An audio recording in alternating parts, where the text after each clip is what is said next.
is reassessing the effectiveness and transmission of monetary policy. So it's a super important topic, particularly right now.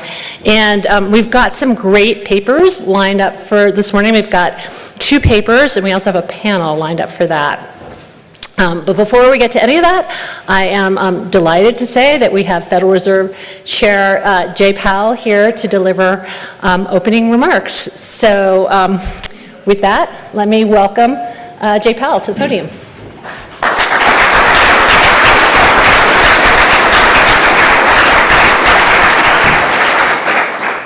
Thank you, Karen, and thanks to our hosts from the Kansas City Fed. It's great to be back here today. 4.5 years after COVID-19's arrival, the worst of the pandemic-related economic distortions are fading. Inflation has declined significantly. The labor market is no longer overheated, and conditions are now less tight than those that prevailed before the pandemic. Supply constraints have normalized, and the balance of risks to our 2 mandates has changed. Our objective has been to restore price stability while maintaining a strong labor market, avoiding the sharp increases in unemployment that characterized earlier disinflationary episodes when inflation expectations were less well anchored. While the task is not complete, we have made a good deal of progress toward that outcome. Today, I will begin by addressing the current economic situation and the path ahead for monetary policy. I will then turn to a discussion of economic events since the pandemic arrived, exploring why inflation rose to levels not seen in a generation and why it has fallen so much while unemployment has remained low. So let's begin with the current situation and the near-term outlook for policy. For much of the past 3 years, inflation ran well above our 2% goal, and labor market conditions were extremely tight. The FOMC's primary focus has been on bringing down inflation, and appropriately so.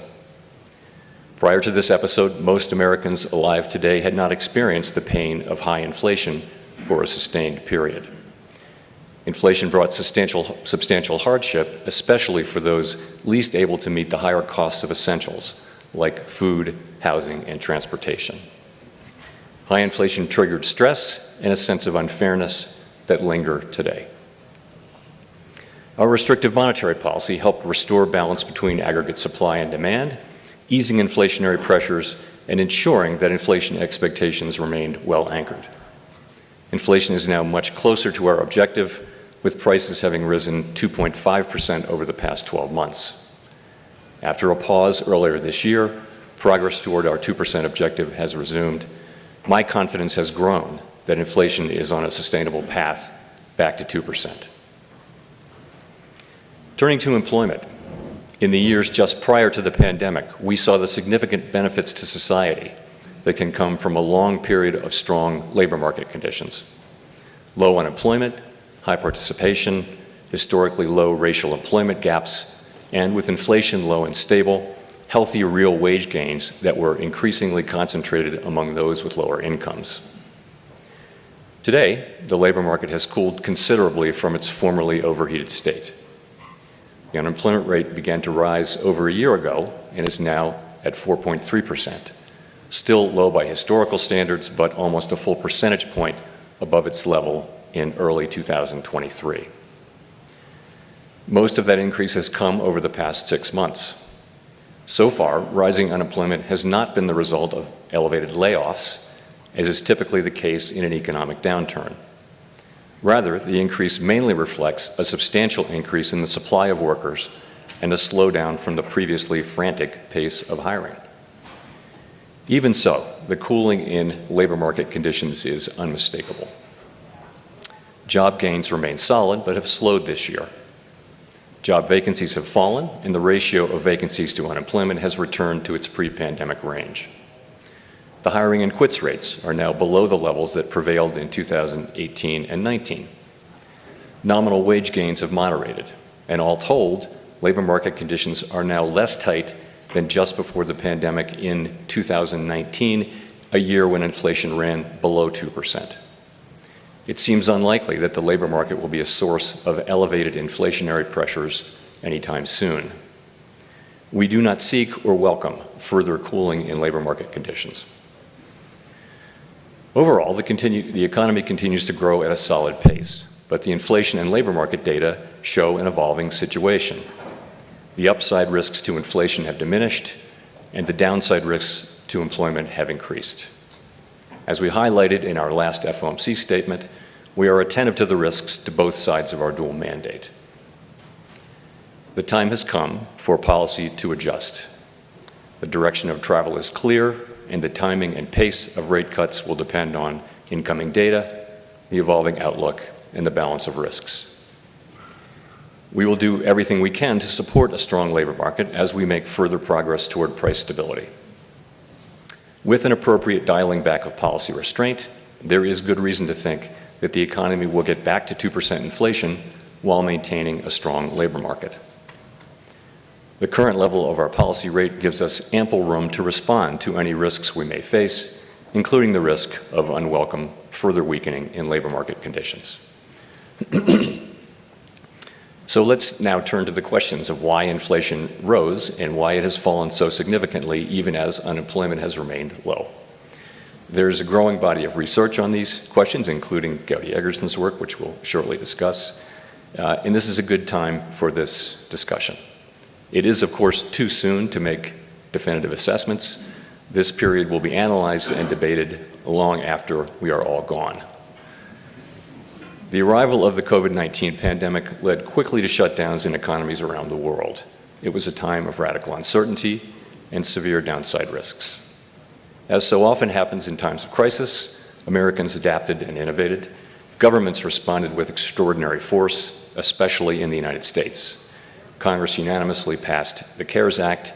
At the Fed, we used our powers to an unprecedented extent to stabilize the financial system and help stave off an economic depression.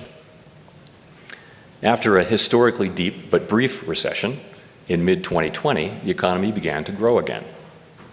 And as the risks of a severe extended downturn receded, and as the economy reopened, we faced the risk of replaying the painfully slow recovery that followed the global financial crisis. Congress delivered substantial additional fiscal support in late 2020 and again in early 2021. Spending recovered strongly in the first half of 2021, and the ongoing pandemic shaped the pattern of the recovery. Lingering concerns over COVID weighed on spending on in-person services, but pent-up demand, stimulative policies, pandemic changes in work and leisure practices, and the additional savings associated with constrained services spending all contributed to a historic surge in consumer spending on goods. The pandemic also wreaked havoc on supply conditions. 8 million people left the workforce at its onset, and the size of the labor force was still 4 million below its pre-pandemic level in early 2021. The labor force would not return to its pre-pandemic trend until mid-2023. Supply chains were snarled by a combination of lost workers, disrupted international trade linkages, and tectonic shifts in the composition and level of demand. Clearly, this was nothing like the slow recovery after the global financial crisis. Enter inflation. After running below target through 2020, inflation spiked in March and April 2021. The initial burst of inflation was concentrated rather than broad-based, with extremely large price increases for goods in short supply, such as motor vehicles. My colleagues and I judged at the outset that these pandemic-related factors would not be persistent, and thus that the sudden rise in inflation was likely to pass through fairly quickly without the need for a monetary policy response. In short, that the inflation would be transitory.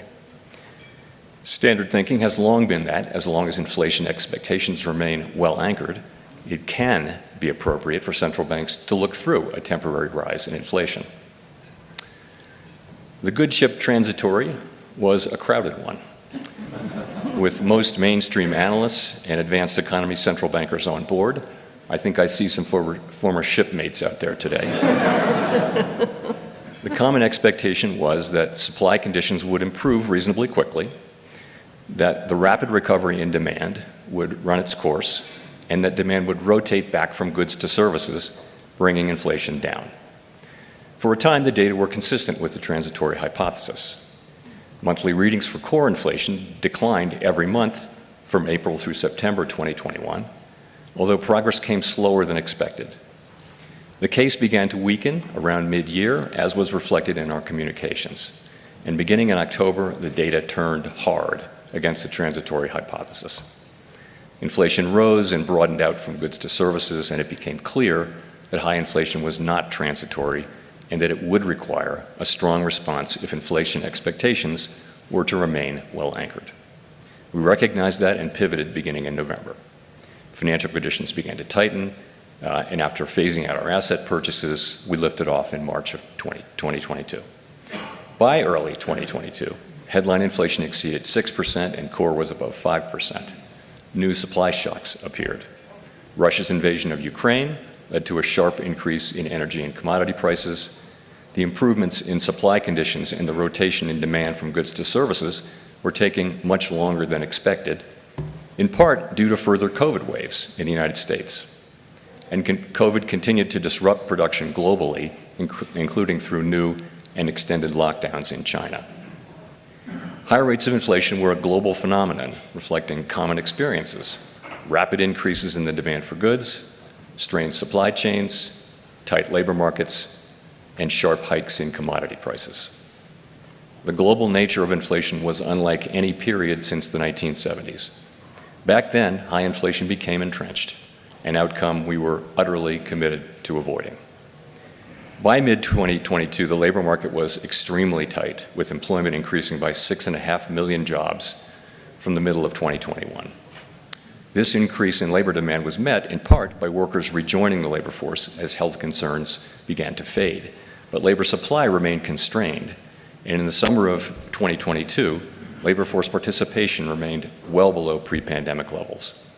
There were nearly twice as many job openings as unemployed persons from March 2022 through the end of the year, signaling a severe labor shortage, and inflation peaked at 7.1% in June 2022.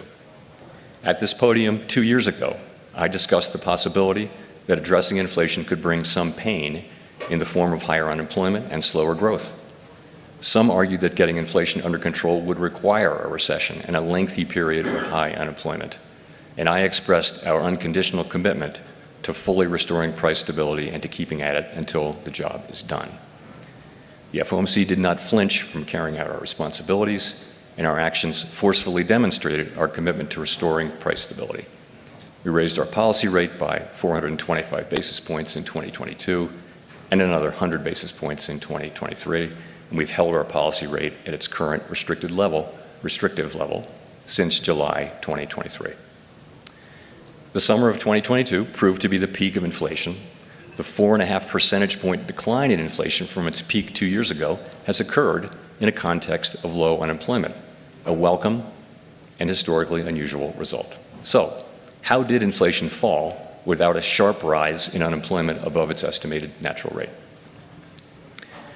Pandemic-related distortions to supply and demand, as well as severe shocks to energy and commodity markets, were important drivers of high inflation, and their reversal has been a key part of the story of its decline.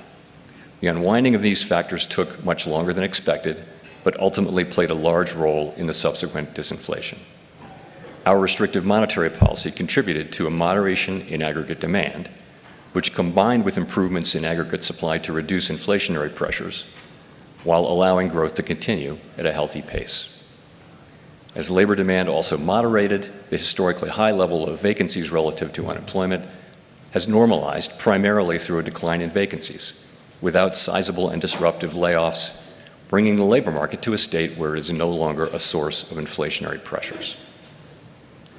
A word on the critical importance of inflation expectations.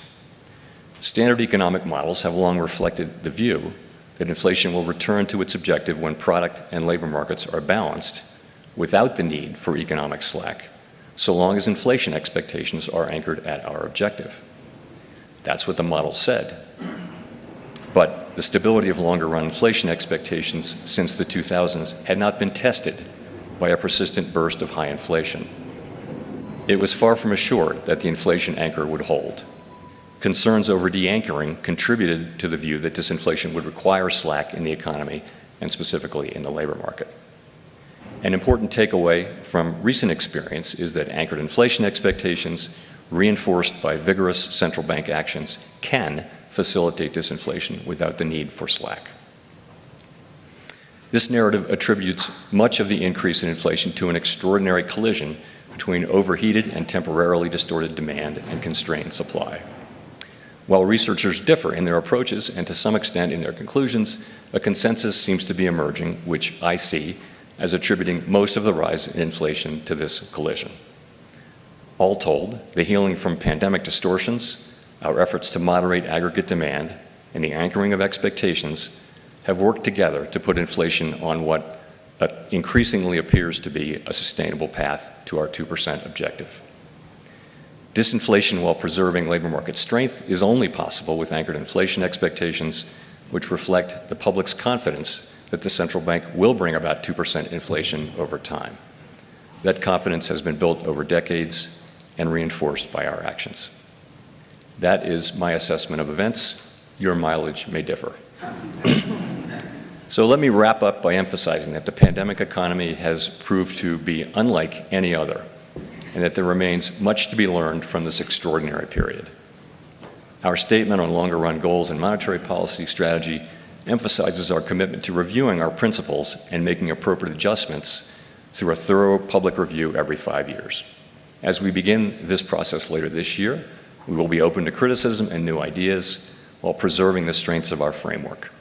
The limits of our knowledge, so clearly evident during the pandemic, demand humility and a questioning spirit focused on learning lessons from the past and applying them flexibly to our current challenges. Thank you.